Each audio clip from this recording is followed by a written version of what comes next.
ஸ்ரீமத் பகவத்கீதையினுடைய சாரத்தை பார்த்து கொண்டிருக்கின்றோம். ஒவ்வொரு அத்தியாயத்தினுடைய சுருக்கமும் ஒவ்வொரு வாரம் பார்த்து கொண்டு வருகின்றோம். 16வது அத்தியாயம் தெய்வ அசுர சம்பத் விபாக யோகம். ஒரு சிறிய அத்தியாயம், 24 ஸ்லோகங்கள் இருக்கக்கூடிய அத்தியாயம். தெய்வ சம்பத் அசுர சம்பத் என்று தெய்வீக குணங்கள் அசுர குணங்கள் இந்த ரெண்டையும் வேறுபடுத்தி பகவான் இந்த அத்தியாயத்தில் சொல்லுகின்றார். அதனால் இந்த அத்தியாயத்துக்கு தெய்வ அசுர சம்பத் விபாகம் என்று விபாக யோகம் என்று பெயர். இதுவரைக்கும் 15 அத்தியாயங்களில் பல்வேறு விஷயங்களை பார்த்திருக்கின்றோம். சாஸ்திரத்தினுடைய கருத்து என்ன என்பது இந்த அத்தியாயங்கள்லேருந்து நமக்கு விளங்கி இருக்கும். ஒவ்வொரு ஜீவனுடைய புருஷார்த்தமும் லட்சியம், புருஷார்த்தம் என்பது லட்சியம், வாழ்க்கையில் அடைய விரும்புகின்ற இலக்கு.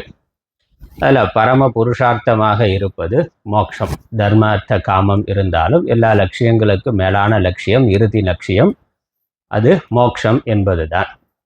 அந்த மோட்சத்தை அடைவதற்கான சாதனைகளை செய்வதற்காகத்தான் மனித பிறவி என்று சாஸ்திரம் சொல்லி இருக்கு. வேற எந்த பிறவியில இருந்தும் அதை செய்ய முடியாது. மற்ற முந்தைய மனித பிறவியில் செய்த புண்ணிய பாப பலனை அனுபவிக்கிறது மட்டும்தான் முடியும். அது தேவலோகத்தில் தேவ பிறவியாக இருக்கலாம், இல்லை மனிதனுக்கு கீழே இருக்கக்கூடிய பறவைகள், விலங்கு, எந்த உடலாக இருந்தாலும் செய்த புண்ணிய பாப பலனை அனுபவிக்கிறது மட்டும்தான் அங்கே முடியும். புதிதாக அந்த உடம்புலேருந்து புண்ணிய பாபம் செய்கிறதுங்கிறது இல்லை.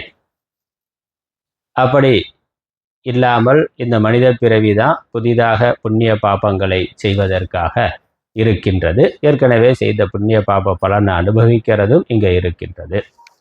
அதற்கு மேலே இந்த புண்ணிய பாபங்களில் இருந்து ஏற்படக்கூடிய பிறவியிலிருந்து விடுபடுவதற்கான சாதனையையும் மனித பிறவியிலிருந்து தான் நம்ம செய்ய முடியும். அதனால தான் மனித பிறவிங்கிறது மற்ற எல்லா பிறவிகளை விட மேலானது, உயர்ந்தது என்று சொல்லுகின்றோம். அதனால் பிறப்பு இறப்பு பிறப்பு இறப்பு என்ற இந்த சுழற்சியிலிருந்து நிரந்தரமாக விடுதலை அடைவதற்கான எல்லா விதமான முயற்சிகளையும் இந்த மனித பிறவியில் இருந்துதான், ஒவ்வொரு மனித பிறவியிலும் இருந்துதான் மனிதன் செய்ய முடியும், ஒரு ஜீவன் செய்ய முடியும். இந்த பிறவியை விட்டாக்கா அடுத்த எப்போ மனித பிறவி வருதோ அப்பொழுதுதான் அதை தொடர முடியும். இப்படி இருக்கிற இந்த வாழ்க்கையில் நமக்கு பரம புருஷார்த்தமான மோட்சம் என்பது இந்த பிறவியிலிருந்து விடுபடுதல். பிறவி எதற்காகனா பிறவியிலிருந்து விடுபடுவதற்காக. அதுதான் மோட்சம் என்று சொல்லுகின்றோம். நிரந்தரமான விடுதலை அல்லது பிறவாத நிலை அடைதல் என்பது. இதற்கான சாதனம் என்ன, வழி, நான் மோட்சத்தை அடைவதற்கான சாதனம் என்ன என்று கேட்கின்ற பொழுது ஆத்ம ஞானம் தான் ஒரே சாதனம். நேரடியான சாதனம், சாக்ஷாத் சாதனம் ஆத்ம ஞானம்தான். ஆத்ம ஞானம்தான் ஒருவனுக்கு மோட்சத்தை கொடுக்கும். ஏனெனில் இந்த பிறவிக்கு காரணம், நம்முடைய சம்சாரத்துக்கு காரணம், இந்த பிறவி ஏற்பட்டதற்கு காரணம் ஆத்ம அஜ்ஞானம். அஜ்ஞானம் பிறவிக்கு காரணமாக இருக்கிறதுனால இந்த பிறவியிலிருந்து நிவர்த்தி அடைய வேண்டும் என்றால் ஒருவன் அஜ்ஞானத்திலிருந்து விடுதலை அடைய வேண்டும். அஜ்ஞானத்திற்கு விரோதி ஞானம்தான். ஆகவே ஞானம்தான் மோட்ச சாதனம்.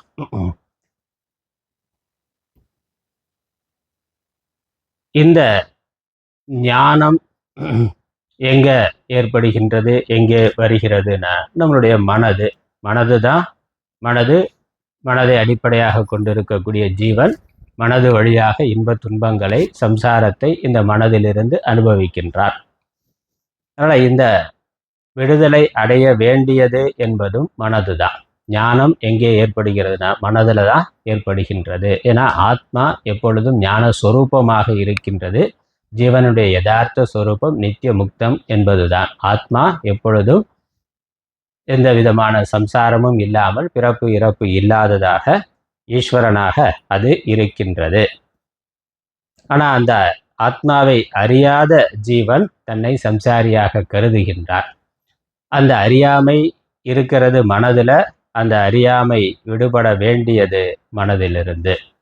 அதனால் ஞானம் எங்கள் சாஸ்திரங்களை படிக்கிறதுனால சொரூபத்தை பற்றிய ஆத்மாவை பற்றிய ஞானம் மனதில் ஒருவனுக்கு ஏற்படுகின்றது.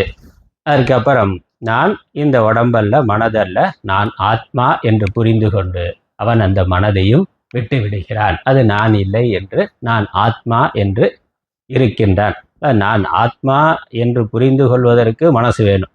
எந்த ஒரு மனசு நான் ஜீவன், நான் சம்சாரின்னு அனுபவித்து கொண்டிருந்ததோ அந்த மனது நான் ஆத்மா என்ற ஞானத்தை அடைய வேண்டும், என்ற புரிதலை அடைய வேண்டும். இந்த மனதிற்கு ஆதாரமாக ஆத்மா இருக்கின்றது. அது இருப்பதால் தான் இந்த மனது இருக்கு, புத்தி இருக்கு, இந்திரியங்கள் இருக்கு, உடம்பு இருக்கு, ஜீவன் என்ற நான் இருக்கின்றது.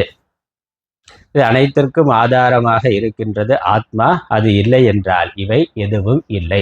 ஆத்மா ஒன்றுதான் சத்வஸ்து, மெய்ப்பொருள். இவைகளெல்லாம் அஞ்ஞானத்தினால ஏற்பட்டவை, மாயையினால ஏற்பட்டவை என்று புரிந்து கொண்டு நான் அந்த ஆத்மா என்று ஜீவன் இருத்தல் என்பதுதான் மோட்சம். அதனால் மனதில் இருக்கக்கூடிய அஞ்ஞானம் அல்லது அஞ்ஞான காரியமான மனது, இவைகளிலிருந்து விடுபடுதல் என்பதுதான் முக்தி ஆகும். இந்த ஞானம் மனதில் ஏற்படுவதற்கு மனதிற்கு சில தகுதிகள், பக்குவங்கள் தேவைப்படுகின்றது. இந்த மனது கலங்கி போயிருக்கு, கலங்கி போன மனது தெளிவை அடைய வேண்டியதாக இருக்கின்றது. மனது பக்குவப்பட்ட மனது குரு சாஸ்திரத்தின் மூலமாக ஆத்ம ஞானத்தை பெறுகின்றது, பிறகு முக்தியை பெறுகின்றது. அந்த ஞானத்தின் வாயிலாக முக்தியை பெறுகின்றது. அந்த ஞானத்தை பெறுவதற்கு மனது பக்குவம் அடைந்ததாக இருக்க வேண்டும், தூய்மை உடையதாக, ஒருமுகப்பட்டதாக இருக்க வேண்டும். யோக்கியத்தைன்னு சொல்கிறோம். தகுதி அல்லது யோக்கியத்தை அல்லது பக்குவம். அந்த தகுதி யோக்கியத்தை எப்படி வரும்?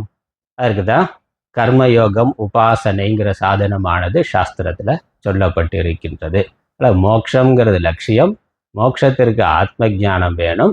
ஆத்ம ஞானத்திற்கு மனது பக்குவப்பட்டதாக இருக்க வேண்டும். மனது பக்குவப்படுவதற்கு ஒருவன் கர்மயோகத்தையும் பக்தி யோகம், உபாசனையையும் தொடர்ந்து பின்பற்ற வேண்டும், செய்ய வேண்டும். கர்மயோகம், பக்தி என்பதெல்லாம் இதுவரைக்கும் விரிவாக பகவான் சொல்லிட்டார். இந்த 15 அத்தியாயங்களில் இந்த விஷயங்கள் கர்மம், பக்தி, ஞானம் எல்லாமே சொல்லப்பட்டிருக்கின்றது. அந்த கர்மயோகம், பக்தி யோகத்தை செய்வதற்கு சில தகுதிகள் வேண்டியிருக்கு. அதனால் ஞானத்துக்கு ஒரு தகுதி வேணும். அந்த தகுதிக்கு கர்மயோகம், பக்தி யோகத்தை ஒருவன் செய்ய வேண்டும், உபாசனை செய்ய வேண்டும். அதனால் மன தூய்மை, விருப்பு வெறுப்பு, பொறாமை இதெல்லாம் நீங்கி மனது ஒரு சமநிலையில் இருத்தல்ங்கிறது இருக்கணும்.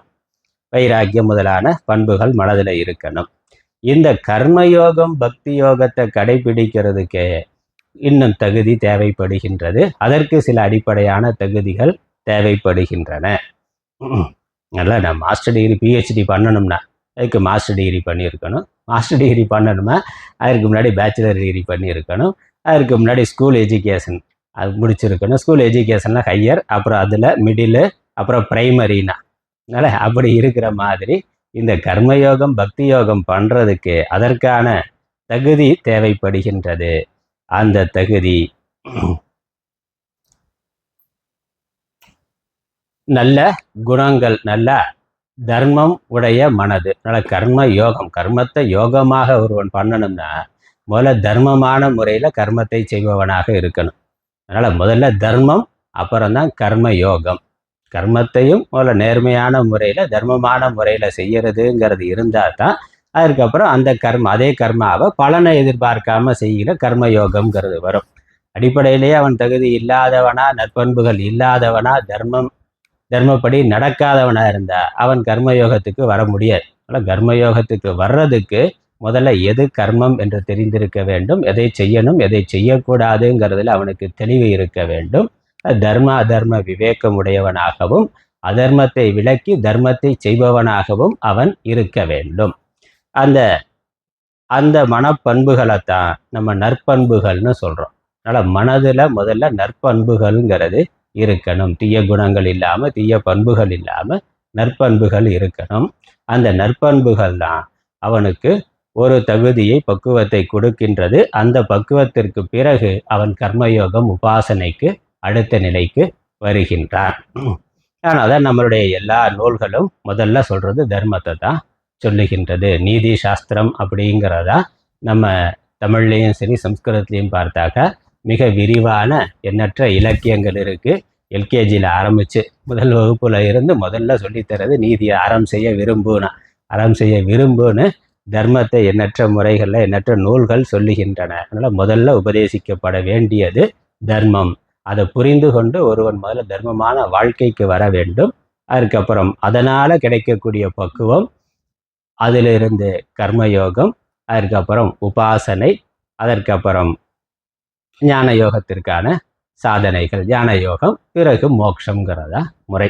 அதனால் தர்மம் என்பது முதல் விஷயம். அதனால தான் புருஷார்த்தத்தில் முதல்ல அறம்ங்கிறது சொல்லப்பட்டு இருக்கு. அறம், பொருள், இன்பம், வீடுனா முதல் விஷயம் அறம்தான். தர்மம்னா என்னன்னு ஒருவன் தெரிந்திருக்க வேண்டும். தெரிந்திருந்தால் மட்டும் போதாது, அதை பின்பற்றணும். அது முக்கியமானது. ஞானத்தை பொறுத்த வரைக்கும் ஞானம் தெரிஞ்சிருந்தால் போதும், அங்கே பின்பற்றுவதற்கு ஒன்றும் இல்லை. ஆனால் தர்மத்தில் தெரிந்து கொள்ளணும், பிறகு அதை பின்பற்ற வேண்டும். கற்க கசடர கற்பவை கற்ற பின் நிற்க அதற்கு தகன. அந்த நிற்றல் இல்லைன்னா வெறும் அது ஏட்டுக்கல்வியாக இருக்கும். அதனால் ஒரு பயனும் ஏற்படாது. அதனால் இந்த தர்மம் அல்லது தர்மத்தினால் ஏற்படக்கூடிய சம்ஸ்காரம், அதனால் இதுக்கு சம்ஸ்கிருத அந்தகரணம்னு சொல்கிறோம். தர்மத்தினால பண்பட்ட மனது, தர்மத்தை தொடர்ந்து கடைபிடிக்கிறதுனால ஒரு பண்பட்ட மனது, அது கர்மயோகம், ஞான கர்மயோகம், பக்தி யோகத்திற்கு தகுதி உடையதாக ஆகின்றது. அந்த சம்ஸ்கிருத அந்தகரணம் அல்லது சம்ஸ்காரம் அப்படின்னு பேர். மனதை சீர்படுத்துதல், நேர்படுத்துதல், ஒழுங்குபடுத்துதல். எப்படி விவசாயம் பண்ணுறதுக்கு முன்னாடி நிலத்தை முதல்ல சீர்படுத்தணும். நிலத்தை சீர் பண்ணாலே அரிசி பருப்பு வந்துட, அதுக்கப்புறம் விவசாயம் பண்ணுறதுங்கிறது அடுத்த நிலை. ஆனால் முதல் நிலை நிலத்தை சமன்படுத்துறது, சீர்படுத்துறது, அதை தயார்படுத்துறதுங்கிறது இருக்கின்றது. அந்த மாதிரி இந்த நற்குணங்கள் என்பது மனதை தயார்படுத்துதல். இதில் 2 விஷயம் இருக்குது. ஒன்று நற்குணங்களை வளர்த்து கொள்ளுதல், இன்னொன்று தீய குணங்களை நீக்குதல், கலைகளை எடுத்தல்னா. அதனால் தோஷ அபநயனம், குண ஆதானம் அப்படின்னு பேர். தோஷ அபநயனம், குண ஆதானம். அந்த நிலத்தை சமன்படுத்தி அதுக்கப்புறம் அதை உழுது நல்லா தண்ணி பாய்ச்சி தேவையில்லாத களைகள், இதெல்லாம் நமக்கு விவசாயத்துக்கு தடையாக இருக்குமோ அதெல்லாம் பிடுங்கி போட்டுட்டு அதை ஒரு சமன்படுத்தி நிறைய தண்ணியெல்லாம் விட்டு காற்று தண்ணீரெல்லாம் நல்லா பூமிக்குள்ளே போய் எல்லாம் நல்லா கலக்கிற மாதிரி ஒரு சமநிலைக்கு கொண்டு வர்றது அப்படிங்கிறது இருக்கே. அதே மாதிரி மனதில் தேவையில்லாத தீய குணங்கள், கெட்ட குணங்கள் அதெல்லாம் காலி பண்ணுறது, அதெல்லாம் நீக்குதல், பிறகு நல்ல குணங்களை வளர்த்து கொள்ளுதல். இதான் முதல் விஷயம். அதில் தோஷ அபநயனம், குண ஆதானம். குணங்களை எடுத்துக்கொள்ளுதல், தோஷங்களை நீக்குதல், குற்றங்களை குறைகளை நீக்குதல். திருக்குறளை பார்த்தா இந்த 2 தான் மாற்றி மாற்றி சொல்லி கொண்டு இருக்கிறார். எதெல்லாம் விட வேண்டியது, எதை வளர்த்து கொள்ள வேண்டியதுங்கிறதா அறத்துப்பால் பொருட்பாலில் இருக்குது. எல்லா தர்ம சாஸ்திரங்கள்லேயும் இருக்கிறது இந்த 2 தான் இருக்கும். இதற்கு தான் வைதிக சடங்கு முதலானவைகள்லாம் நமக்கு சகாயம் பண்ணக்கூடியதாக இருக்குது. ஒரு பக்கம் இந்த குணங்களை பற்றி சொல்கிறது, அப்புறம் அந்த ஜீவனை இன்னும் பண்படுத்தி கொள்வதற்காக மந்திரபூர்வமாக சில சம்ஸ்காரங்கள், சடங்குகள் எல்லாம் சாஸ்திரங்கள், பெரியோர்கள் சொல்லி இருக்கிறார்கள். அப்புறம் ஜபம் பண்ணுறது, தியானம் பண்ணுறது, இது எல்லாமே அதற்காகத்தான், காமக்ரோதங்களை நீக்குவதற்காக இதெல்லாம் சொல்லி இருக்கு. இங்கே பகவான் இந்த அத்தியாயத்தில் என்ன சொல்கிறார்? இந்த தோஷ அபநயனம், குண ஆதானம்ங்கிறதுக்கு, தோஷங்கிறத குற்றம், மனதில் இருக்கக்கூடிய கெட்ட குணங்கள், அதை அசுர சம்பத்துன்னு சொல்லுகின்றார். அசுர குணங்கள். அப்புறம் குணம்ங்கிற பொழுது நல்ல குணங்கள், அதை தெய்வ சம்பத்துன்னு சொல்லுகின்றார். இப்போ என்னெல்லாம் நம்ம மனதில் நல்ல குணங்கள் இருக்க வேண்டுமோ அதை தெய்வீக குணங்கள். தெய்வ சம்பத்துனா தெய்வீக குணங்கள். இந்த தெய்வீக குணங்கள் மிகுதியாக இருக்கிறவர்கள் தான் தேவர்கள்னு சொல்கிறோம். நல்ல பண்புகள் மிகுதியாக இயற்கையாகவே இருக்கக்கூடியவர்கள் தேவர்கள். அசுர குணங்கள் இங்கே பகவான் சொல்ல போகிறார், என்னெல்லாம் பார்க்க போகிறோம். அதெல்லாம் இயற்கையாகவே மிகுதியாக இருக்கக்கூடியவர்கள் அசுரர்கள். மனிதனுக்கு இந்த ரெண்டுமே இயற்கையாக இருக்கு. இதை இவன் அசுர குணத்தை குறைத்து கொண்டு நீக்கி கொண்டு தெய்வ குணத்தை வளர்த்து கொள்ள வேண்டும். வளர்த்து கொள்ளணும்னா அது என்னன்னு தெரியணும். எதெல்லாம் நீக்க வேண்டியது, எது வளர்க்க வேண்டியதுங்கிற விவேகமானது இருக்க வேண்டும். அதனால பகவான் இந்த அத்தியாயத்தில் அதை சொல்லுகின்றார். நற்குணங்கள் சொல்லப்படுகின்ற, நற்குணங்களும் தீய குணங்களும் சொல்லப்படுகின்றன. நற்குணங்களை தெரிந்து கொண்டு வளர்த்து கொள்வதற்காகவும், தீய குணங்களை தெரிந்து கொண்டு அதை நீக்குவதற்காகவும் விளக்குவதற்காகவும். அதனால இந்த அத்தியாயமும் முக்கியத்துவம் உடைய அத்தியாயம். அதனால் அடிப்படை எல்கேஜி பாடத்துக்கு வந்துட்டேன். மேலேருந்து அப்படியே கொஞ்சம் கொஞ்சமாக கீழே இறங்கி முதல்ல பிரைமரி ஸ்கூல் லெசன் என்னென்னா அடிப்படை விஷயங்கள் இருக்குது. ஆனாவனா கற்றுக்கிறதுல இருந்து கணக்கோட அடிப்படை கற்றுக்கொள்றது. 5வது வரைக்கும் பிரைமரி என்னது, ஒரு லாங்குவேஜுக்கு ஒரு லாங்குவேஜோ 2 லாங்குவேஜோ இல்லை 3, அதோட அடிப்படை அக்ஷரங்கள் சேர்த்து வார்த்தைகளாக படிக்கிறது, எழுத படிக்க சரியாக கற்றுக்கிறதுங்கிறத அடிப்படை பாடம். அதே மாதிரி மேத்ஸு சயின்ஸில் அடிப்படையான விஷயங்கள். அதுக்கப்புறம் தான் அதற்கு மேலே நிலையில் போகிறான். அந்த மாதிரி இந்த சத்குணங்கள்ங்கிறது ஒரு ஆன்மீக வாழ்க்கைக்கு அடிப்படையான விஷயங்கள், பிரைமரி லெசன். அதான் இந்த அத்தியாயமும் அடுத்த அத்தியாயத்திலையும் அதான் வருகின்றது. பிரதானமாக இங்கே நற்குணங்களை முதல்ல சொல்லுகின்றார். அதை சுருக்கமாக சொல்லிட்டு அசுர குணங்களை தான் விரிவாக பேசுகின்றார். நம்ம பார்க்க போகிறோம். ஒன்றோட நம்ம ஒவ்வொரு ஸ்லோகத்தையும் பார்க்கலாம். எவ்வளவு சுருக்கமாக விரைவாக பார்க்க முடியுமோ பார்க்கலாம். 24 ஸ்லோகங்களில் முதல் 3 ஸ்லோகங்களில் தெய்வ சம்பத்தை பற்றி சொல்லுகின்றார். 3 ஸ்லோகத்தில் 26 நற்குணங்கள் சொல்லியிருக்கிறார். முதல் 3 ஸ்லோகத்தில் எடுத்த உடனே தெய்வ சம்பத்துன்னு ஆரம்பித்து 26 நற்குணங்களை சொல்லி இருக்கின்றார்.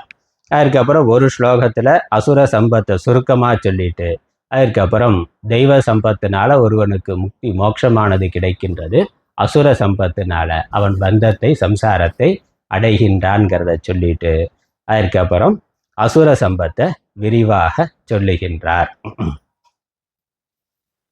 நம்ம ஸ்லோகங்களோட பார்க்கலாம்.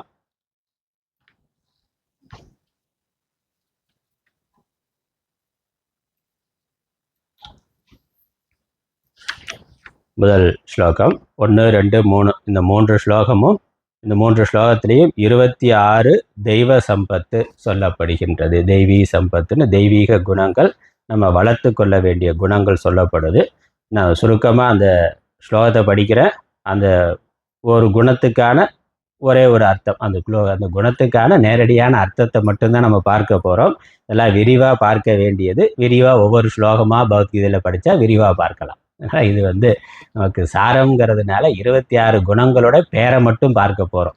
அது என்னன்னு அதுதான் நம்ம திருக்குறளில் ஒன்றொன்றையும் எடுத்துக்கொண்டு அதை விரிவாக பேசுகிறேன். ஒவ்வொன்றுக்கும் 10 குறள்கள் வைத்து அதனுடைய பாசிட்டிவ் நெகட்டிவ் எல்லாத்தையும் சொல்லி விரிவாக சொல்லுகின்றார். பல நீதி நூல்கள் இதெல்லாம் எடுத்துக்கொண்டு தான் விரிவாக அதை பெரியவர்கள் செய்திருக்கிறார்கள். முதல் ஸ்லோகம் ஸ்ரீ பகவானுடைய நேரடியான கேள்வி, அர்ஜுனுடைய கேள்வியெல்லாம் இல்லை, பகவானே தொடர்ந்து சொல்லுகின்றார். பகவான் உவாச்ச அபயம் சத்வ சம்சுத்தி ஞான யோக வியவஸ்திதி தானம் தமஷ்ட யஜ்ஞஷ்ட ஸ்வாத்தியாயஸ்தப ஆர்ஜவம். அபயம் அப்படின்னா பயம் இல்லாமல் இருக்கிறது. இயல்பாகவே இதை குறித்தும் பயப்பட வேண்டியதில்லை. பயம் இல்லாமல் இருக்கிறது, தைரியமாக இருக்கிறதுங்கிறதே ஒரு நல்ல குணம். அபயம் ஈஸ்வர நம்பிக்கை, கடவுள் நம்பிக்கை இருந்தால் கடவுள் நமக்கு எப்பொழுதும் துணை இருக்கிறார். அதனால் பயப்பட வேண்டியது இல்லை. தெய்வம் இருக்கிற போது நம்ம ஏன் பயன்படணும் என்று அபயம் கொடுப்பவராக இறைவன் இருக்கிறார். அந்த இறைவனத்தில் நமக்கு பரிபூர்ண நம்பிக்கை வைத்து நம்ம எதற்கும் அச்சப்படாமல் இருக்க வேண்டும். அதனால் அபயம்ங்கிறது முதல் குணம். அப்புறம் சத்வ சம்சுத்திகி. சத்வங்கிறது மனசு தூய்மையாக இருத்தல், மனம் தூய்மையாக இருத்தல். ஞான யோக விவஸ்திதிகி. இந்த தத்துவ ஞானம் ஞான யோகத்திலேயே மனதை நிறுத்துகின்ற தன்மை. மனதில் உலக விஷயங்கள் அதிகம் இல்லாமல் அதனால் காமக்ரோதங்கள் இல்லாமல் இருக்கிறதுங்கிறது மன தூய்மை. அழுக்காறு அபாவிகுலி இன்னாச்சொல்னு சொல்கிறாரு. இதெல்லாம் மன மாசுகள். இந்த மன மாசுகள் இல்லாமல் இருக்கிறது சத்துவ சம்சுத்தி. அதுக்கப்புறம் இந்த தத்துவ விஷயத்தில் ஈஸ்வர பக்தியில் ஆத்ம ஞானத்தில் மனதை நிலைநிறுத்தி இருத்தல், அதிலேயே நிற்கணும்னு நினைக்கிறது, நல்ல விஷயங்களில் எப்பொழுதும் மனது ஈடுபட்டு இருக்கணும்னு நினைக்கிறது ஞான யோக விவஸ்திதி. அதுக்கப்புறம் தானம், கொடுக்கிற மனோபாவம் இருக்கணும். தியாகம் பண்ணுகின்ற மனோபாவம் மற்றவர்களுக்கு இல்லாதவர்களுக்கு நம்மிடம் இருக்கிறத கொடுக்கிறது, அதனால தானம். அப்புறம் தமம்ங்கிறது புலனடக்கம், இந்திரியங்களை அடக்கி இருத்தல், கண்ட விஷயங்களை பார்க்காம விஷயங்களுக்கு பின்னாடி போகாம சுய கட்டுப்பாட்டோடு இருக்கிறது தமன். அப்புறம் யஜ்யம்ங்கிறது ஈஸ்வர வழிபாடு, எப்பொழுதும் பக்தி ஸ்ரத்தையோட இறைவனை வணங்கி கொண்டு இருத்தல். அப்புறம் சுவாத்தியாயங்கிறது படிக்கிறது, நல்ல நூல்களை படிக்கிறது, சாஸ்திர வேத அத்தியனம் இருந்தால் தினசரி வேதம் படிக்கிறது, அல்லது நல்ல நூல்களை தினசரி படிக்கிறது கேட்கிறதுங்கிறது சுவாத்தியாயம். அப்புறம் தவம்ங்கிறது நமக்கு வருகின்ற துன்பங்களை பொறுத்து கொள்ளுதல், சகித்து கொள்ளுதல், தாங்கி கொள்ளுதல், அதற்கான தைரியமான மனநிலையோடு இருத்தல், உடல் ரீதியாகவும் மனோ ரீதியாகவும் தவம் இருத்தல். தவம்ங்கிறது துன்பங்களை பொறுத்து கொள்ளுதல், பசி தாகங்களை பொறுத்து கொள்ளுதல், மான அவமானங்களை பொறுத்து கொள்ளுதல், எல்லாமே தவம் தான். நல்ல விரதம் முதலானவை. அதுக்கப்புறம் ஆர்ஜவம்னா நேர்மை, மனசு வாக்கு செயல் இந்த ஒன்றுக்கொன்று முரண்படாமல் நேராக இருக்கிறதுக்கு நேர்மைன்னு பேர் தமிழில், சம்ஸ்கிருதத்தில் ஆர்ஜவம்னு பேர். அடுத்து 2வது ஸ்லோகம். அஹிம்சா சத்தியமக்ரோத தியாக சாந்திரபைஷுணம் தயாபூதேஸ்வலோலுப்துவம் மார்தவம் கிரீர சாப்பலம்.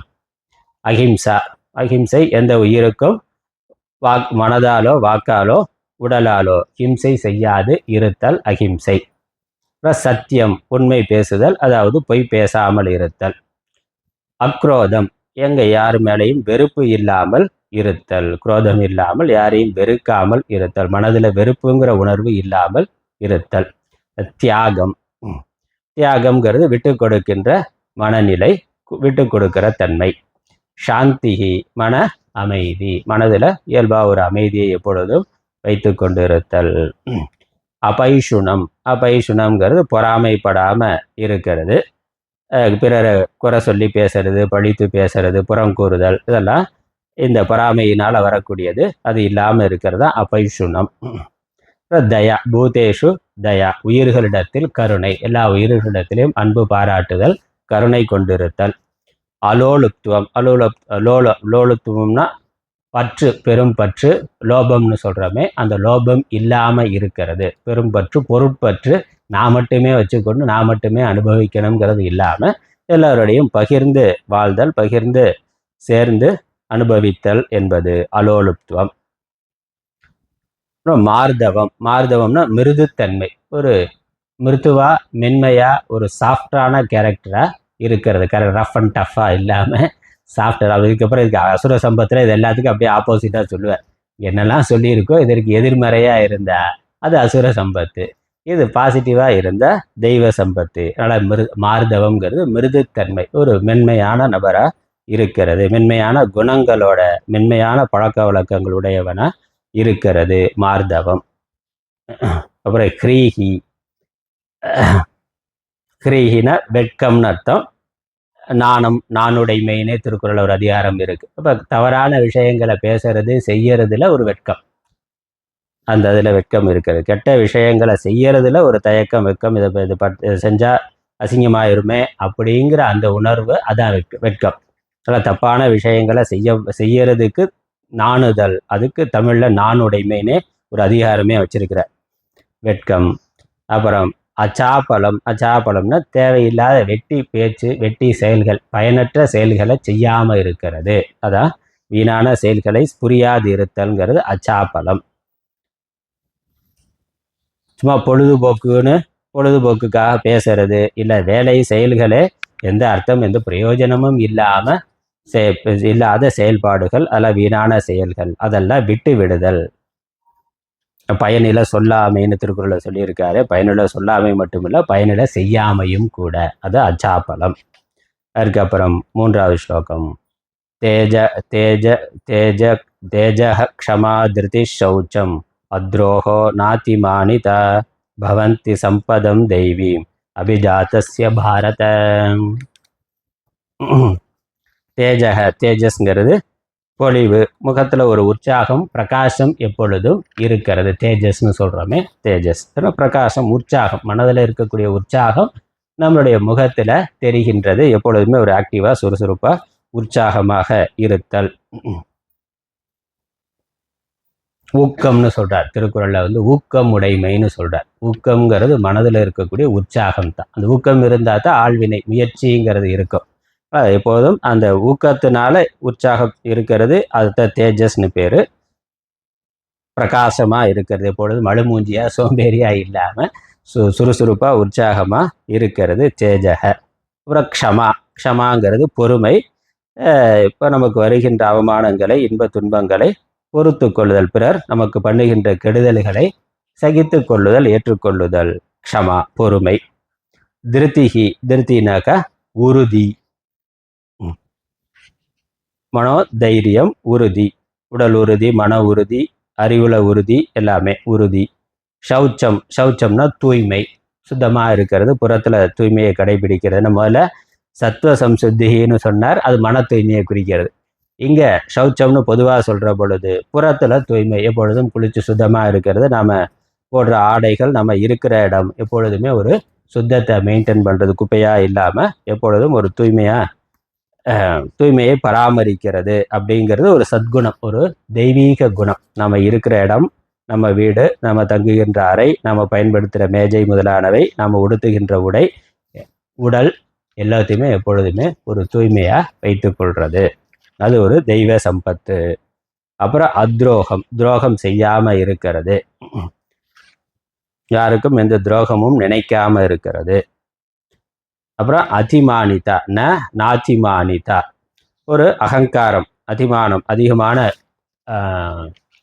சுய கௌரவம், மிகுதியான ஒரு அகங்காரம், திமிரு இல்லாமல் இருக்கிறது. தன்னை பற்றி மிகுதியான ஒரு மதிப்பு, நல்ல பண்புகள், நல்ல தகுதி இருக்கலாம், ஆனால் நான் தான் பெரிய ஆளுன்னு நினைக்காம இருக்கிறது. ஒரு அடக்கம், பணி உடைமைன்னு திருவள்ளுவர் சொல்றாரு, அந்த பணி உடைமை தான் அதிமானிதா. நாதிமானிதா, அதிமானிதா, நாதிமானிதா. இதெல்லாமே இப்படி 26 குணம் சொல்லி இருக்கின்றார். இந்த குணங்கள் எல்லாமே தெய்வீக சம்பத்து. பவந்தி சம்பதம் தெய்வீ, தெய்வ சம்பத்தாக இவைகள் இருக்கு. சம்பத்துனா செல்வம், சொத்து அப்படின்னு அர்த்தம். அபிஜாதஸ்ய பாரத, இவைகள்லாம் தெய்வ சம்பத்தாக அறிந்து கொள்வாயாக.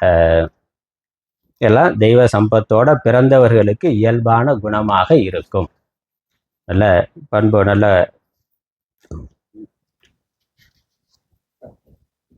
நல்ல பண்புகள் இயற்கையாகவே தேவர்களுக்கு இருக்கும். இல்லை நல்ல சம்ஸ்காரம், நல்ல குடும்பத்தில் பிறந்தவர்களுக்கு இந்த பண்புகள் எல்லாம் இயற்கையாக இருக்கும். அல்லது நம்ம முயற்சியினால் 1-2 குறைவாக இருக்கலாம், முன்ன பின்ன இருக்கலாம். நம்முடைய முயற்சியினால் நாம் அதை வளர்த்து கொள்ள வேண்டும். அதனால் இதெல்லாம் வளர்த்து கொள்ள வேண்டிய தெய்வ சம்பத்து. சில இருக்கலாம், ஏற்கனவே நல்லாவே இருக்கலாம், சில குணங்கள் அறகுறையாக இருக்கலாம், சிலது இல்லாமலே இருக்கலாம். இதில் எது நல்லா இருக்கோ அதை அப்படியே தக்க வைத்து கொள்ளுதல், எது அறகுறையாக இருக்கோ அதை நன்றாக முழுமைப்படுத்தி கொள்ளுதல், இல்லாமலே இருக்கிறத நம்ம பயிற்சியினால் முயற்சியினால் ஏற்படுத்தி கொள்ளுதல் ஒரு சாதகன் செய்ய வேண்டியது. அதுதான். அதுக்கப்புறம் 4வது ஸ்லோகத்தில் சுருக்கமாக அசுர சம்பத்துங்கிறத சுருக்கமாக சொல்கிறார். தம்போ தர்போபிமானச்ச குரோத பாருஷ்யமேவச்ச அஜானம் ஜாபி ஜாதஸ்ய பார்த்த சம்பத மாசூரி.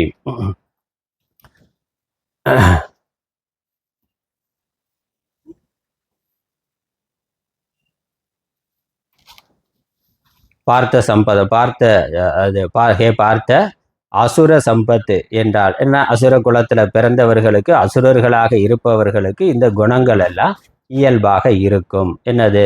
தம்பம். தம்பம்னா பந்தா, பகட்டு, ஆடம்பரம். அவன்கிட்ட இருக்கோ இல்லையோ இருக்கிறதா காமிச்சு கொள்வது. அதுக்கப்புறம் இருமாப்பு, இருக்கிறதுலையே நான் இருக்கிறதுல பெருமிதம் கொள்ளுதல். இருந்தாலும் ஒன்று இருக்கிறதுல ரொம்ப பெருமிதம் கொள்ளுதல்.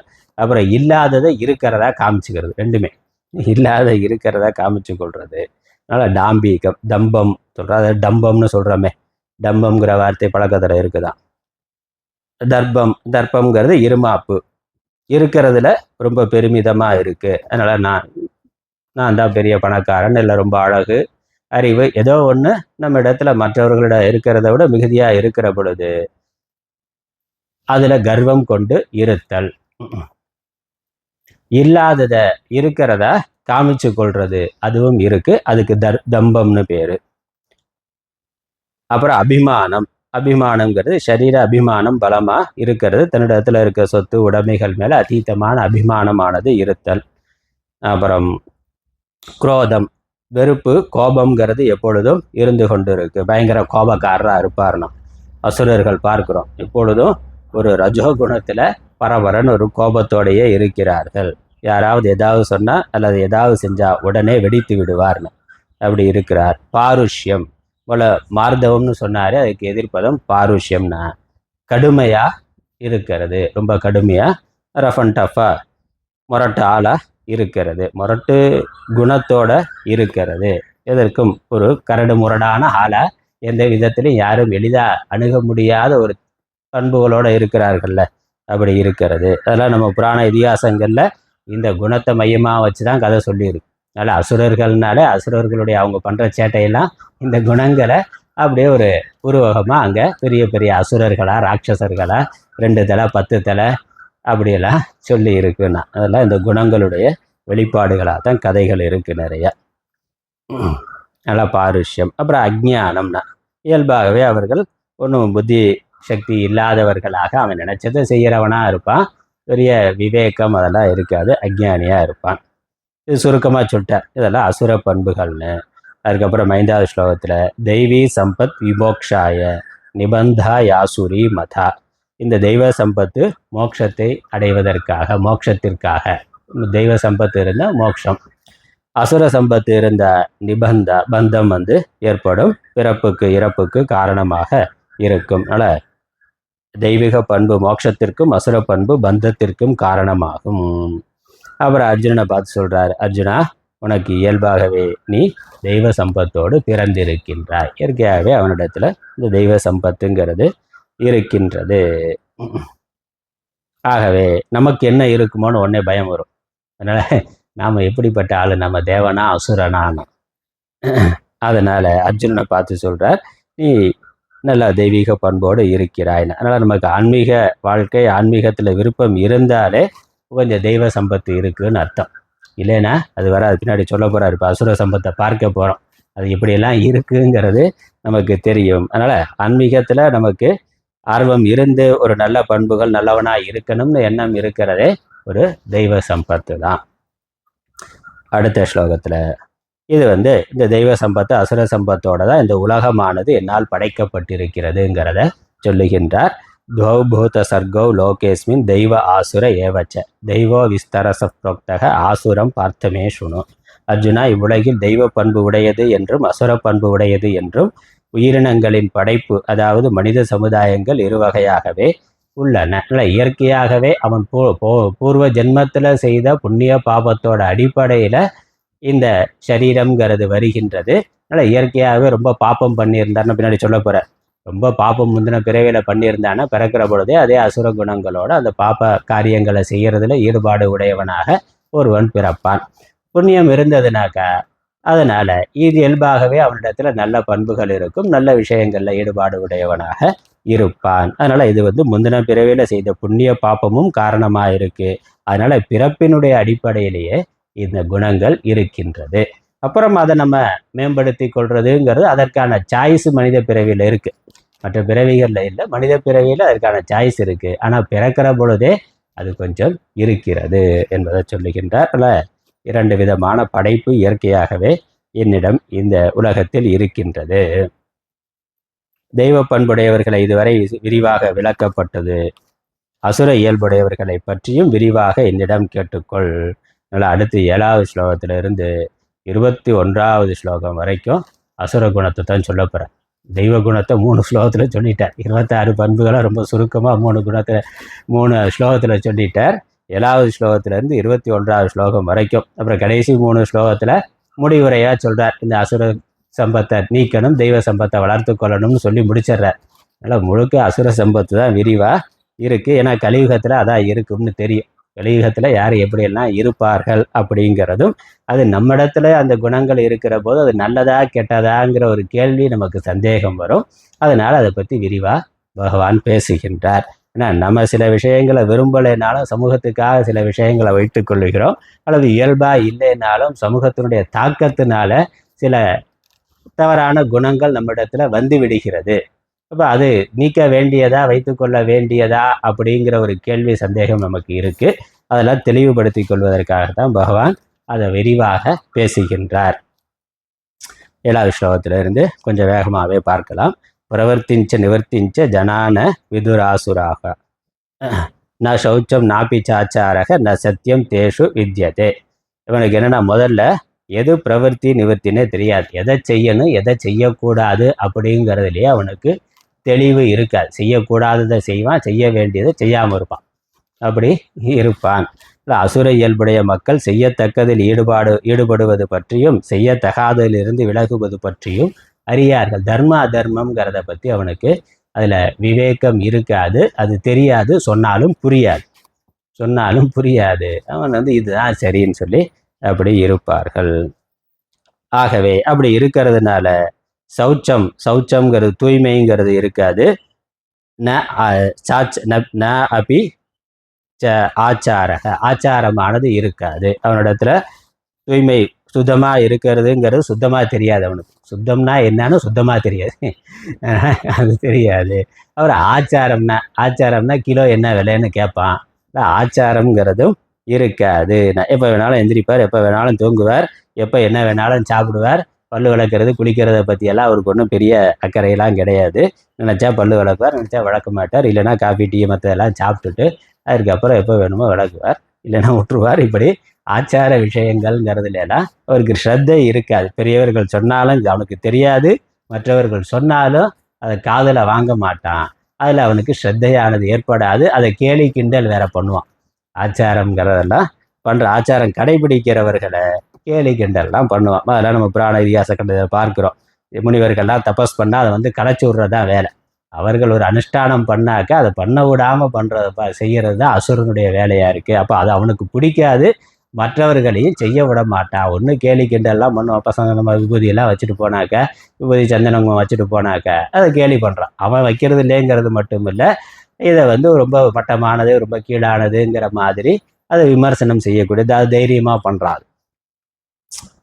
அதனால் இதெல்லாம் ஆச்சாரங்கிறது தெரியாது. சத்தியம்னா உண்மைங்கிறது அவனுக்கு தெரியவே தெரியாது. ந சத்தியம் தேசு வித்யதை, அவர்களிடத்தில் உண்மை பேசுவதுங்கிறதும் இருக்காது. அதுக்கப்புறம் அசத்தியம் அப்பிரதிஷ்டந்தே ஜெகதாகுர நீஸ்வரம் அபரஸ்பர சம்பூதம் கிமன்யத் காம ஹைத்துக்கம். உலகம் ஆதாரமற்றது, அதாவது இந்த உலகத்திற்கு ஆதாரமாக ஒரு கடவுள், ஒரு பரம்பொருள், ஒரு மெய்ப்பொருள் இருக்கு என்பதை ஏற்றுக்கொள்ள மாட்டார்கள். கடவுள்லாம் ஒன்றும் கிடையாது, ஆத்மாலாம் ஒன்றும் கிடையாது. இந்த உலகம் எப்படி தோன்றியதுன்னா அது இயற்கையாக வந்தது, இருக்குது, ஆண் பெண் உறவு, அதனால் உலகம் தோன்றியது, அப்படியே போய்கொண்டு இருக்கு, அதற்கு மேலே வேற ஒன்றும் இல்லைங்கிற அந்த நாஸ்திக சிந்தனைங்கிறது அவரிடத்துல இருக்கும். உலகத்தில் எல்லாமே பொய்யானது, உண்மைங்கிறது ஒன்றுமே கிடையாது அப்படிங்கிறது தான் அவனுடைய சித்தாந்தமாக இருக்கும். காமத்தையே அடிப்படையாக கொண்டது தான் உலகம், அது தவிர வேற ஒன்றும் இல்லை என்று அவர்கள் நினைப்பார்கள். அதுக்கப்புறம் ஏதாம் திருஷ்டிம் அவஷ்டபிய நஷ்டாத் மானோத்ப புத்தய பிரபவந்த் யுக்ர கர்மானக க்ஷயாய ஜெகதோ அஹிதாக. அவனுக்கு இது அவனுடைய சித்தாந்தம். என்னது? கடவுள் இல்லை, உலகத்தில் உண்மையானவர்கள் நல்லவர்கள்னு யாரும் கிடையாது, எல்லாருமே அயோக்கியம். அவனுடைய கருத்து அப்படித்தான். ஒன்றும் அயோக்கியம் இல்லை, நல்லவன் மாதிரி வேஷம் போட்டு இருக்கான் அப்படிங்கிறது இருக்கும். அதனால் வேற ஒன்றும், உடல் சுகத்தை தவிர வேற ஒன்றும் கிடையாது, அதுதான் வாழ்க்கை, அதான் லட்சியம்னு காமமே பிரதானமாக இருப்பார்கள். இதுவே அதனால் என்னன்னா அல்ப புத்தையக, அவனுடைய புத்தி அல்பமானதாக இருக்கிறது. அவனுக்கே கேட்டை செய்து கொள்ளுகிறான். அது மட்டுமில்லை, கொடூரமான பல செயல்களை செய்பவனாக இருப்பான். அதோட உலகத்திற்கு எவ்வளவு ஹிம்சை கொடுக்க முடியுமோ, எவ்வளவு கெடுதல் பண்ண முடியுமோ அதை செய்வான்.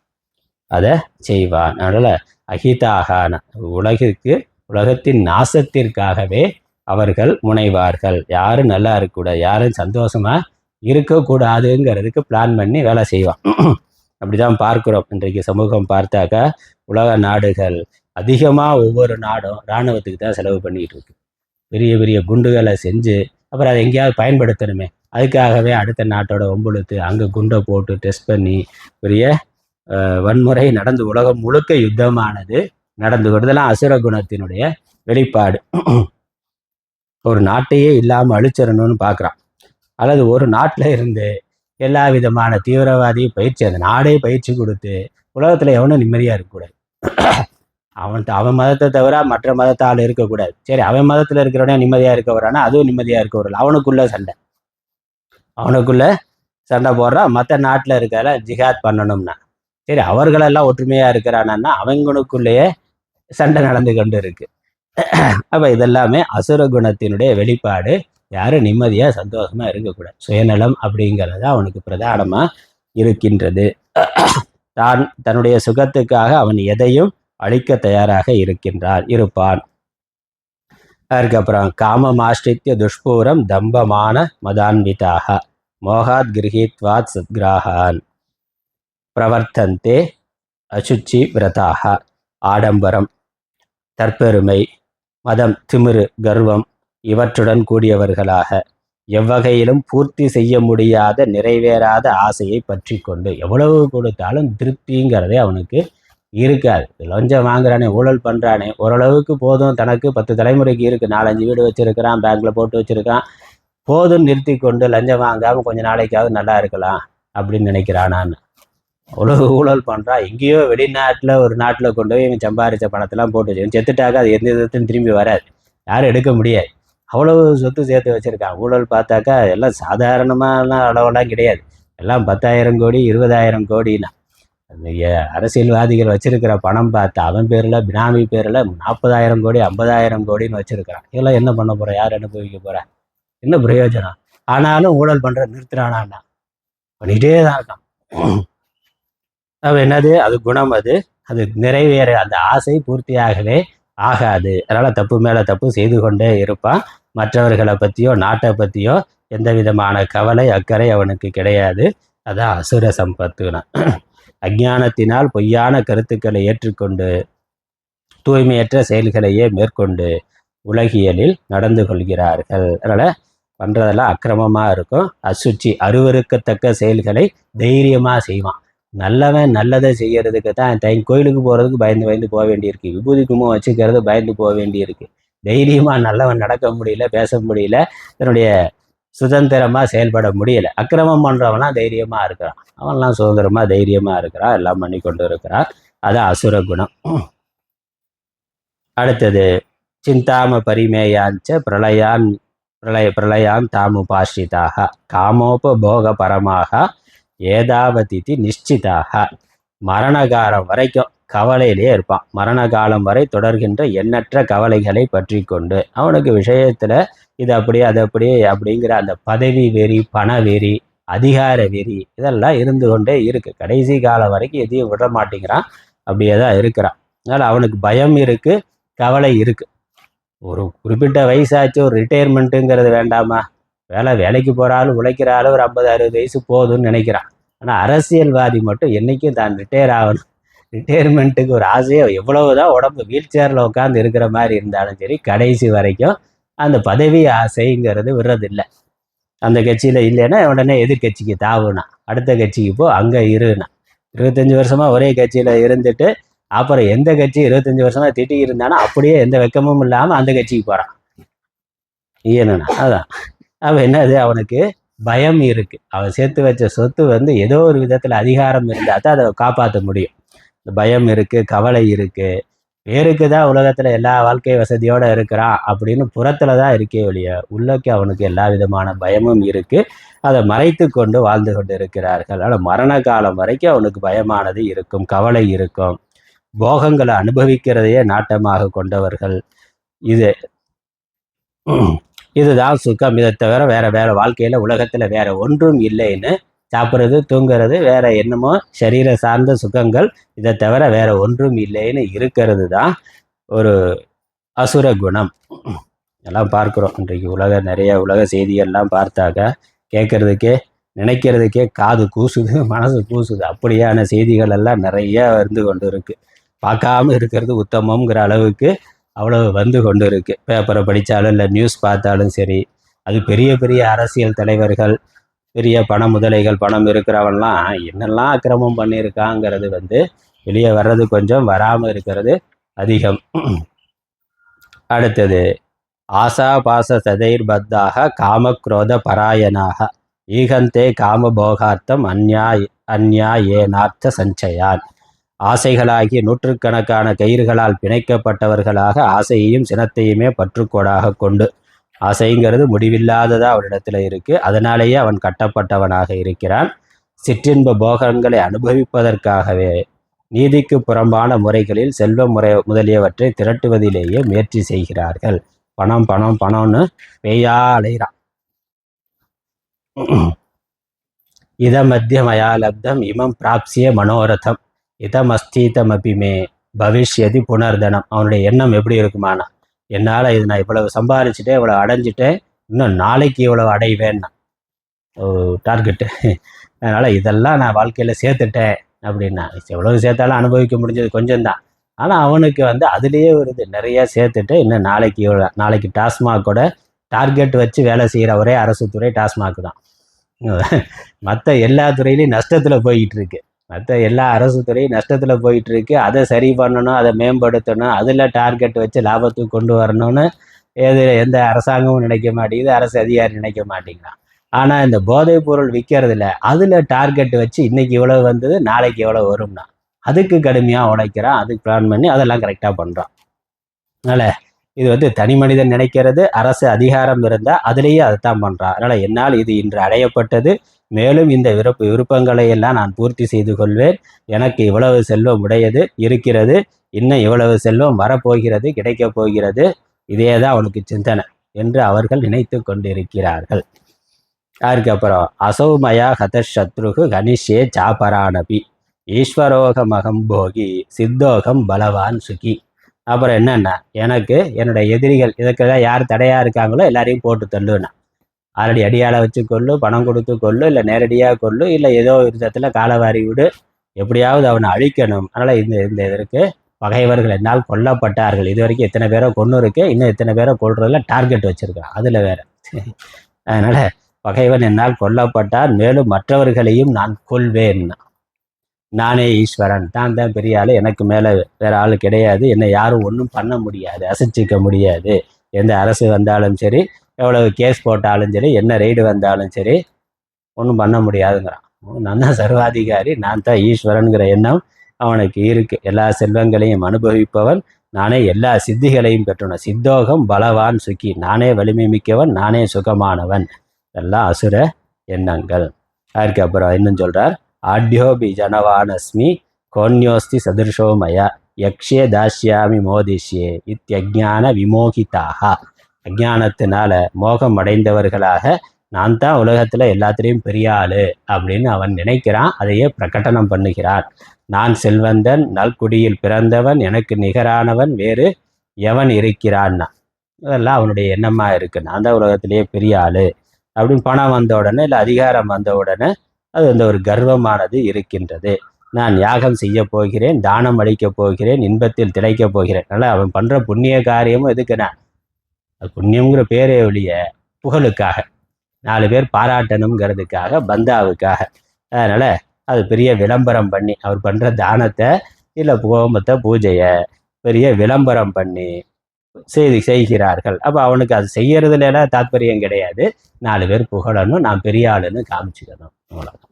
நானும் நல்லவன் அப்படின்னு காமிச்சுக்கிறதுக்காக செய்கிறது. உண்மையான அக்கறையோ ஸ்ரத்தையோ பக்தியோ அவனுக்கு இல்லை. நாளை இன்பத்தில் திளைக்கப் போகிறேன் என்று இவ்விதம் அஞ்ஞானத்தினால் மயக்கமுற்று பலவிதமாக திரிகின்ற மனமுடையவர்களாக, மோக வலையில் சிக்கியவர்களாக, விஷய போகங்களில் ஈடுபட்டவர்களான அசுர குணமுடையவர்கள் தூய்மையற்ற பால் நரகத்தில் வீழ்கிறார்கள்னா. பதந்தி நரக்கே அசுச்சவுனா. அவனுக்கு என்னன்னா, அவன் இருக்கிற பொழுதே அந்த அவனுடைய மனித வாழ்க்கையே நரகத்தில் இருக்கிற மாதிரி தான் இருக்கும். புறத்தில் வேணா படாடோப்பா இருக்கலாமே உள்ளே அவன் மனசெல்லாம் ஒரே குப்பையாக தான் இருக்கும்.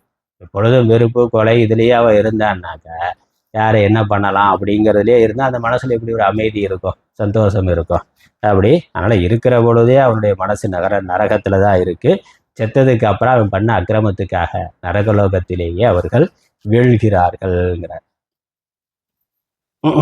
அதுக்கப்புறம் அடுத்த ஸ்லோகத்தில் ஆத்ம சம்பாவிதா ஸ்தப்தாக தனமான மதான்விதாக எஜந்தே நாம யஜ்ஞேஷ்டே தம்பேனா விதிபூர்வகம். தன்னைத்தானே உயர்ந்தவனாக நினைத்து கொள்பவர்களும் கர்வம் உடையவர்களும் செல்வம் தற்பெருமை செருக்கு இவை உடையவர்களுமான அவர்கள் பெயரளவில் யாகம் என்ற செயல்களால் ஆடம்பரமான சாஸ்திர விதிகளை மீறி யாகம் செய்கிறார்கள். அதனால் நானும் செய்கிறேன்னு காமிச்சுக்கிறது அவனுக்கு சாஸ்திரத்திலே எதுலேயே ஸ்ரத்தை இல்லை. அதனால சாஸ்திரம் சொல்கிறபடி செய்கிறது இல்லை, செய்யன்னு காமிக்கிறது, அவ்வளோதான். அதில் சமூக நீதி அந்த நீதி இந்த நீதின்னு அவன் மனசுக்கு தோன்ற மாதிரி செஞ்சுட்டு நான் புரட்சி செஞ்சுட்டேன் மாற்றம் செஞ்சுட்டேன்னா சொல்லி கொண்டு இருப்பான். அகங்காரம் பலம் தர்ப்பம் காமம் குரோதஞ்ச சம்ஸ்ரிதாக மாமாத்ம பரதேகேஷு பிரத்விஷந்தோபிய சூயகாக. அகங்காரத்தையும் உடல் வலிமையையும் கர்வத்தையும் ஆசையையும் கோபத்தையும் கைக்கொண்டு பிறரை இகழ்கின்றவர்களாக தம் உடலிலும் பிற உடலிலும் உள்ள அந்தர்யாமியான என்னை வெறுப்பவர்களாக உள்ளனர்னா. ஆத்மாவையோ கடவுளையோ அவர்கள் நம்புவதில்லை, அதை வெறுப்பவர்களாக இருக்கிறார்கள். அசுரர்கள்லாம் அப்படித்தானே பார்க்குறோம். யார் மகாவிஷ்ணு, நான் தான் பெரிய ஆள்னு இரண்யகசிபு கதையெல்லாம் பார்த்தா அந்த கதை தானே இருக்குது. அசுரர்களுடைய செயல்கள், தன்னை விட பெரிய ஆள் கிடையாது, 3 லோகத்துக்கு நான் தான் பெரிய ஆள், பிரம்மா விஷ்ணு சிவன்லாம் எனக்கு கீழே தான்னா. அந்த அகங்காரங்கிறது அவனிடத்துல இருக்கு. கடவுளை வெறுப்பவர்களாக இருக்கிறார்கள். தானகம் திவிஷத குரூரான் சம்சாரேஷு நராதமான் க்ஷிபாம் யஜஸ்ரம சுபான் ஆசூரேஷ்வேவ யோனிஷு. அவர்களுடைய கதி என்னங்கிறத சொல்றார். என்னை வெறுப்பவர்களும் பாப்பம் செய்பவர்களும் கொடியவர்களும் மனிதர்களில் கடையவர்களுமான அவர்களை நான் உலகியல் சுழல்களில் மீண்டும் மீண்டும் தொடர்ந்து அசுர பிறவிகளிலேயே தள்ளி விடுகிறேன்னா. அவன் இப்போ அசுரனா இருக்கான்னா அடுத்த பிறவியில் இதோட மோசமான அசுரனா இருப்பார். அது ஒரு நரக்கம். அதனால் தனியாக நரகலோகத்துக்கு போய் துன்பத்தை அனுபவிக்கிறது ஒன்று. இந்த திரும்ப பூமிக்கு வந்தாலும் இதுவே அவனுக்கு ஒரு துன்பமாக அசுரர்களாகத்தான் அசுர குணத்தோடையே இருப்பார்கள். அதிலேயே அவனுக்கு ஒரு வாழ்க்கையானது போய்கொண்டு இருக்கும். அதனால் எத்தனை பிறவி எடுத்தாலும் அதே மாதிரியே போய்கொண்டு இருப்பான். அதில் ஏதோ ஒரு நல்ல புண்ணியம் வேலை செஞ்சு இல்லை ஒரு சத்சங்கம் இருந்து ஒரு குருவோட அனுகிரகம் இருந்தோ இல்லை ஒரு நல்ல பெற்றோர்கள் இந்த மாதிரி இருந்து மனசு மாறி திருந்தி வந்தால் உண்டு. இல்லைன்னா அப்படியே தான் அவனுடைய வாழ்க்கையானது இருக்கும்.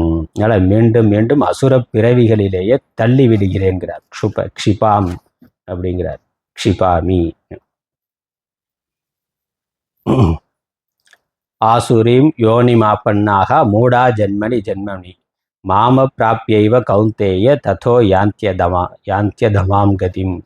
அந்த அறிவிலிகள் முட்டாள்கள் என்னை அடையாமலேயே ஒவ்வொரு பிறவியிலும் அசுர இயல்புள்ள பிறவியை அடைகிறார்கள். ஒவ்வொரு பிறவிலையும் அவனுக்கு அசுர குணத்தோடு அதே மாதிரி தான் இருக்கிறான். அவன் கடவுளை அறியறதும் இல்லை, கடவுளை அடைவதற்கான முயற்சி செய்வதும் இல்லை, அடைவதும் இல்லை. அவனுடைய பிறவிகள் எல்லாம் வீணாகவே துன்பமாகவே போய்கொண்டிருக்கின்றது. அதை காட்டிலும் மிக தாழ்ந்த நிலையை எதுகிறார்கள். இப்போ இருக்கிறத விட இன்னும் மோசமாக தான் போகிறான்.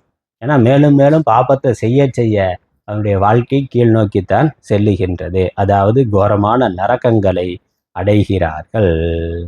இப்படி அசுரர்களை பள்ளி சொல்லிட்டு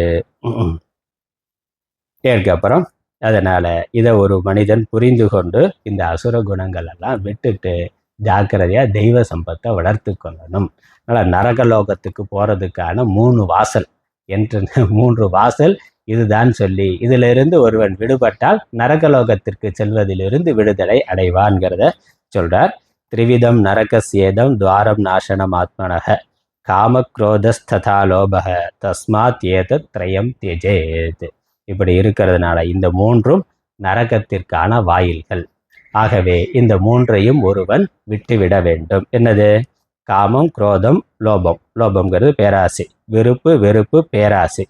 இதுதான் மனிதனுடைய எல்லா துன்பங்களுக்கும் அவனுடைய அசுர செயல்பாடுகளுக்கும் காரணமாக இருக்கு. அவன் நரகத்துக்கு போறதுக்கு வாசல்களா இது இருக்கு. அதனால் காமம், குரோதம், பேராசை ஆகிய இந்த 3 வகையான நரகத்தின் நுழைவாயில்கள் ஆத்மாவை நாசம் செய்யக்கூடியவை, அதாவது இழிந்த நிலையில் தள்ளக்கூடியவை. ஆகவே இம்மூன்றையும் விட்டுவிட வேண்டும். இந்த விருப்பு விரல், காமம், வெகுளி, மயக்கம், இவை 3 நாமம் கெடக்கெடும் நோய்னு அர்த்தம் திருக்குறள்ல அப்படியே சொல்லியிருக்கார். காமம், வெகுளி, மயக்கம். காமம், குரோதம்ங்கிறது காமம், வெகுளி. லோபம்ங்கிறத மயக்கம்ங்கிற வார்த்தையில் சொல்லியிருக்கிறார். இதான் இந்த மூன்றும் பேருக்கு கூட இல்லாமல் போனால் அவன் மோட்சத்தை அடைவான். அப்போ இருந்தா நரகத்துக்கு போவான். அது இங்கே சொல்கிறார். அதனால் விடப்பட வேண்டியது இந்த விருப்பு, வெறுப்பு, பேராசை. காமம், கோபம், பேராசை. ஆகவே இந்த 3ஐயும் விட்டு விடுன்னு சொல்லிட்டார். ஏதைர் விமுக்த கௌந்தேய தமோத்வாரை ஸ்திரிபிர் நரக ஆச்சரத் யாத்மனஸ்ரேயக ததோ யாத்தி பராம்கதி. இந்த 3ஐயும் யார் விடுகிறார்களோ அவர்கள் முக்தியை அடைகிறார்கள் சொல்றார். இந்த 3 நரக வாயில்களில் இருந்தும் விடுபட்ட மனிதன் தன்னுடைய மேன்மைக்குரிய செயல்களை புரிகின்றான். அதன் மூலமாக பெரும் பேற்றை அடைகிறான். அதாவது அவன் என்னை அடைகின்றான். அதனால் இந்த எல்லா அசுர குணங்களுக்கும் அடிப்படையை காரணமாக இருக்கிறது காமம், குரோதம், லோபம். இந்த 3ஐயும் விட்டாலே நம்ம அசுர சம்பத்திலிருந்து விடுபட்டு விட முடியும். ஆகவே யார் இந்த 3ஐயும் விடுகிறார்களோ அவர்கள் தெய்வ சம்பத்தை காலக்கிரமத்தில் அடைந்து பிறகு கர்மயோகம், உபாசனை எல்லாம் செய்து ஆத்ம ஞானத்தை அடைந்து இறைவனை அடைகிறார்கள்.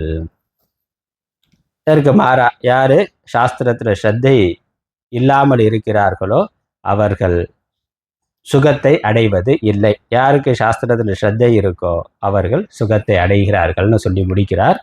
எஸ் சாஸ்திர விதி முத்ஸ்ருஜ்ய வர்த்ததே காமகாரதக நச சித்திமவாப்னோதி ந சுகம் ந பராம்கதி. எவன் சாஸ்திர முறைப்படி துறந்து, சாஸ்திர முறையை துறந்து, சாஸ்திரத்தையே துறந்து, சாஸ்திரத்தை விட்டுட்டான இந்த நல்ல விஷயங்களெல்லாம் சொல்கிற சாஸ்திரத்தில் அவனுக்கு ஸ்ரத்தை இருக்காது. தன் மனம் போனபடி நடந்து கொள்ளுகின்றானோ, அவன் இஷ்டப்படி அவனுடைய சொந்த வெறுப்புப்படி நடந்து கொள்வது, பெரியவர்கள் சொல்கிறதையோ சாஸ்திரம் சொல்கிறதையோ சட்டம் சொல்கிறதையோ எதையும் கேட்கிறது இல்லை. அது அசுர குணம். அப்படி இருக்கிற அவன் வெற்றியை அடைவது இல்லை, பெரும் பேற்றை மேலான நிலையை அடைவது இல்லை, சுகத்தையும் அடைவது இல்லை. ஆகவே இந்த விஷயத்தில் எது நல்லது கெட்டதுங்கிறதுல சாஸ்திரம்தான் பிரமாணம். சாஸ்திரத்தில் எது நல்லதுன்னு சொல்லி இருக்கோ அதை ஒருவன் விரும்பி பின்பற்ற வேண்டும். எது கூடாதுன்னு சொல்லி இருக்கோ அதை விட்டுவிட வேண்டும். அதை சொல்லி முடிக்கிறார். தஸ்மாத் சாஸ்திரம் பிரமாணம். இதெல்லாம் முக்கியமான ஸ்லோகம். 21வது ஸ்லோகம் நரகத்திற்கான 3 வாயில்கள் சொன்னதே முக்கியமான ஸ்லோகம். அதே மாதிரி இந்த 24வது ஸ்லோகம் முக்கியமான ஸ்லோகம். தஸ்மாத் சாஸ்திரம் பிரமாணம் தே காரிய விவஸ்திதோ ஞாத்வா சாஸ்திர விதானோக்தம் கர்ம கர்த்தும் மிகார்கசி. ஆகவே சாஸ்திரம்தான் உனக்கு செய்ய வேண்டியதிலும் விளக்க வேண்டியதிலும் பிரமாணமாக இருக்கின்றது. அதனால் எதை செய்யணும் எதை செய்யக்கூடாதுங்கிறது சாஸ்திரம் என்ன சொல்லுகிறதோ அதை செய்யணும். சாஸ்திரம் எது கூடாதுன்னு சொல்லுதோ, ஏன் எதுக்குன்னே கேள்வி கேட்காம அங்கே பகுத்தறிவு, அறிவியல் அப்படிங்கிற கேள்வியெல்லாம் கேட்காம சாஸ்திரம் சொல்லி இருக்கா பின்பற்றுகிறேன். அதனால் அதுக்கு பின்னாடி என்ன சயின்ஸ் இருக்குது, என்ன காரணம் அப்படிங்கிறதெல்லாம் எந்த கேள்வியும் இல்லாமல் ஸ்ரத்தையோடு. ஆனால் இங்கே ஸ்ரத்தை தான் முக்கியம். அறிவை விட ஸ்ரத்தைங்கிறதா முக்கியம். அதுக்கு பின்னாடி சயின்ஸ் இருக்கா, என்ன காரணமெல்லாம் கேள்வி கேட்குறான்ல இன்றைக்கி பசங்க. இதை ஏன் செய்யணும், அதை ஏன் செய்யணும், செய்யலைன்னா என்ன அப்படின்னெல்லாம் கேட்குறான். இந்த கேள்வியே இல்லாமல் அங்கே ஸ்ரத்தை தான். தர்ம விஷயத்தை பொறுத்த வரைக்கும் எந்த கேள்விக்கும் இடம் இல்லை. தத்துவ விஷயத்தில் எவ்வளவு கேள்வி வேணாலும் கேட்கலாம். தர்ம விஷயத்தில் சாஸ்திரம் செய்யணும்னு சொன்னால் செய்ய வேண்டியதுதான், செய்யக்கூடாதுன்னு சொன்னால் நிறுத்திட வேண்டியது, அவ்வளோதான். ஏன் எதுக்குங்கிற கேள்வியே இல்லை. அதற்கு அறிவியல் ரீதியான பதிலெல்லாம் எல்லாத்துக்கும் சொல்ல முடியாது. சிலதுக்கு பதில் தெரியலாம், சிலதுக்கு நமக்கு பதில் தெரியாது. ஆனால் சாஸ்திரம் சொல்லி இருக்கு. அதனால் இந்த விஷயத்தில் செய்யத்தக்கது செய்யத்தகாதது எது என்று நிர்ணயிப்பதில் சாஸ்திரம்தான் பிரமாணம், சாஸ்திரம்தான் சான்றாகும். இவ்வாறு தெரிந்து கொண்டு சாஸ்திர முறைகளில் சொல்லப்பட்டிருக்கும் கர்மங்களை அற்ற கடவாய். இப்படி தெய்வ அசுர சம்பத் என்று தெய்வீக குணங்கள் அசுர குணங்கள், விடத்தக்க குணங்கள், கொள்ளத்தக்க, எடுத்துக்கொள்ளத்தக்க, வளர்த்து கொள்ள வேண்டிய நல்ல குணங்கள். இதுதான் அடுத்த நிலையில கர்மயோகத்துக்கும் உபாசனைக்கும் தகுதியை ஏற்படுத்தி கொடுக்கின்றது. அதனால ஆன்மீகத்தில் வரக்கூடியவர்களுக்கு அடிப்படை பாடம் இதுதான், இந்த குணங்கள். அதனால நம்ம 13வது அத்தியாயத்திலிருந்தே பார்த்து கொண்டு இருக்கிறோம். சத்குணங்களை சொல்லி கொண்டவரார் 13வது அத்தியாயத்தில் சொன்னார். 14வது அத்தியாயத்தில் குணத்திரய விபாக யோகம்னு சத்துவகுணம், ரஜோகுணம், தமோகுணம்னு பிரித்து அதிலே சத்துவகுணம் வளர்த்து கொள்ள வேண்டியது, ரஜோகுணம், தமோகுணம் எல்லாம் படிப்படியாக விட வேண்டியதுங்கிறத சொன்னார். 15வது அத்தியாயத்தில் ஒட்டுமொத்த தத்துவத்தையும் சொல்லிட்டு 16ல் இந்த நல்ல குணங்கள் தெளிவாகவே இதெல்லாம் நல்ல குணம், இதெல்லாம் தீய குணம், விட வேண்டியதுன்னு சொல்லிட்டார்.